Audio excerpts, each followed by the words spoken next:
મૌલિકભાઈ, મેં તમને આજે 10 રીલ મોકલી અને તમે એક બી રીલ નહીં જોઈ. કેટલું યોગ્ય છે? અયોગ્ય છે. સ્વીકારું છું. અયોગ્ય છે. આવું કરવું જોઈએ? ના કરવું જોઈએ. સ્વીકારું છું.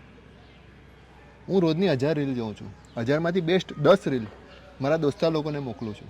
તો શું લાગે આ કેટલી વસ્તુ ખોટી છે? વ્યાજબી છે. તમારો સવાલ બિલકુલ વ્યાજબી છે.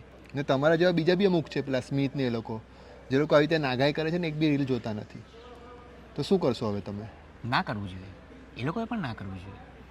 બીજું જ શું કહું? રીચાએ ગઈકાલે જે રીલ મોકલી એ તમે જોઈ હતી? હા, જોઈ ને. પેલી અનુષ્કાને બાબુ આવ્યો તે. એ જ રીલ મેં બી તમને એના કરતાં પહેલાં મોકલી, તે તમે નહીં જોઈ. ના. તમને અમે જે રીલ મૂક્યા છે તે તમે ઇગ્નોર કરો છો. છોકરીઓને બી તમે આ રીતે જ ઇગ્નોર કરો છો? ના, નેવર. એ લોકોની બધી રીલ હું પહેલાં જ જોઈ લઉં છું અને રિએક્ટ પણ કરું છું. તો હવે શું કરશો? બંધ કરી દઈશ. અમે જે રીલ મોકલશું તે જોઈશ. 100% અત્યારે જ જોઈ લઈશ બધી રીલ. તમે આ એ મને ગમ્યું. તમે આ વાત કરી તે પણ મને ગમ્યું. વ્યાજબી છે. તમારો સવાલ એકદમ વ્યાજબી છે. સ્વીકારું છું.